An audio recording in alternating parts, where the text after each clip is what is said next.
Holding interest rates steady for the fourth meeting straight, I should say. The Fed says the economy is expanding at a solid pace. However, it does not expect that trend to continue. The Federal Reserve expecting inflation to get worse in the coming months, and it foresees 2 interest rate cuts by the end of the year.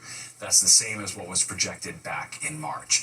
Well, now to a growing problem here in the city, the need for affordable housing and not enough apartments to go around. So imagine the surprise when we learn that thousands of NYCHA apartments are currently empty. Fox 8's Linda Schmidt talked to a city councilman who is now demanding answers.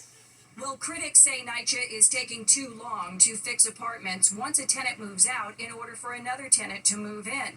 Here at the Red Hook houses, officials say there are about 300 apartments that are currently sitting empty. It's deeply troubling, and this is why, we've had the hearing. We continue to push NYCHA to be more transparent. NYCHA taking some heat from Brooklyn City Council member Alexa Aviles. What we've seen is this trend of NYCHA warehousing or just having a growing stock of empty apartments when we have a housing crisis. The council's Public Housing Committee holding a hearing earlier this week, demanding answers as to why it takes NYCHA more than a year to fix and clean vacant apartments so new tenants can move in.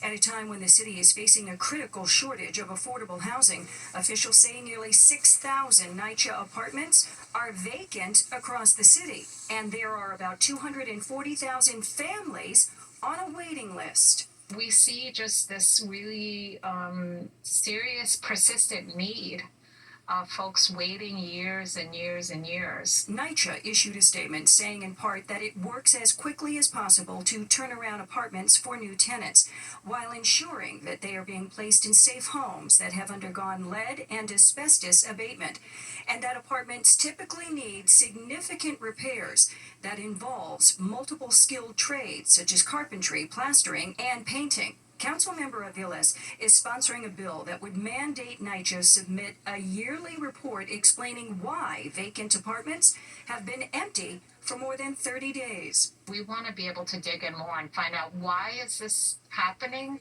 Why is it so persistent? Why does it take so long to come back online? In Red Hook, Brooklyn, Linda Schmidt, Fox 5 News. The culinary community remembering one of its own tonight. All right, it's wine time. Not that kind of wine. Yeah, we're just done with complaining about the rain. Now we're bracing for our first heat wave of the season. Fox's Regine Kovas is presiding over the Fox 5 complaint department tonight. Gray skies are gonna clear up. Put on a happy face. Yes, finally, after what seemed like forever, Mr. Sun made a rare appearance Wednesday afternoon, but a few hours after it came out, well, right on cue, came the clouds. We're particularly frustrated with this season. It's par for the course in the Northeast these days. Gloomy skies, cooler than average temperatures. Yeah, it sure doesn't feel like June. And if you're a New Yorker, you're probably whining about it. Let's think back. Maybe we'll start with Memorial Day weekend, an unusually cool weekend that had us complaining about not being able to go to the beach. Then it warmed up a bit, but the sun, pretty much every weekend, has been non-existent. And now on the hills of its radiant return, yeah, you guessed it, up next, a heat wave. It's not consistent. It's a little annoying.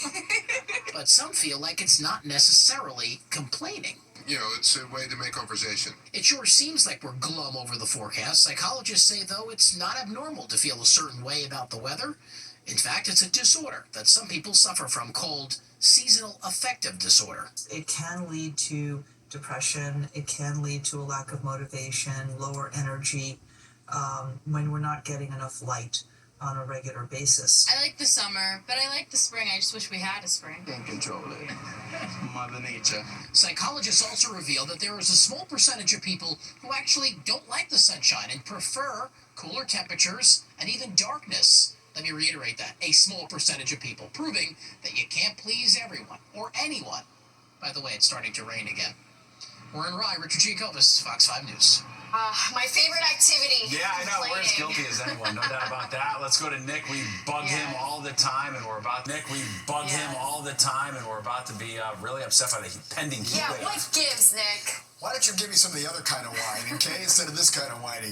Well, you know, we always want what we don't have, right? Something to complain about in weather. And the nice thing about weather around the New York area is if you don't like it, well, just wait a little while. Sometimes you got to wait a long while like we've had this spring, and things will change. And they are going to change in a big way. And then again, everybody will be complaining it's too hot, it's too humid around here. Hey, that's a new shot of the city tonight, looking at from Lower Manhattan. Looking good. Picking up a pair of knitting needles isn't just for grandma anymore. As Fox Eyes Meredith Gorman shows us, more and more Gen Zers are getting in on so-called grandma hobbies. Hobbies that have been around for a while are considered cool again. Grandma hobbies, or grandmacore, is making waves on social media. Activities traditionally associated with grandmothers now popular with Gen Z. Things such as baking, birdwatching, crafting, crocheting, and knitting, just to name a few. We've had a huge uptick in younger people wanting to get involved in knitting and crocheting. Crocheting especially, I think, has become more popular with TikTok and social media. It's just become really easy, quick project for people to pick up, and like they get to make their own crafts and like clothes and little toys. It's really fun for everyone. In Bryant Park, a group of knitters sat outside on Wednesday working on all different types of projects. Something put together by Knitty City on the Upper West Side for beginners to learn how to knit. Young people are being influenced off of social media platforms to pick up these new hobbies, or can even learn how to do them. I think TikTok helped propel it just because you can see the results. So it looks like something that anyone can do.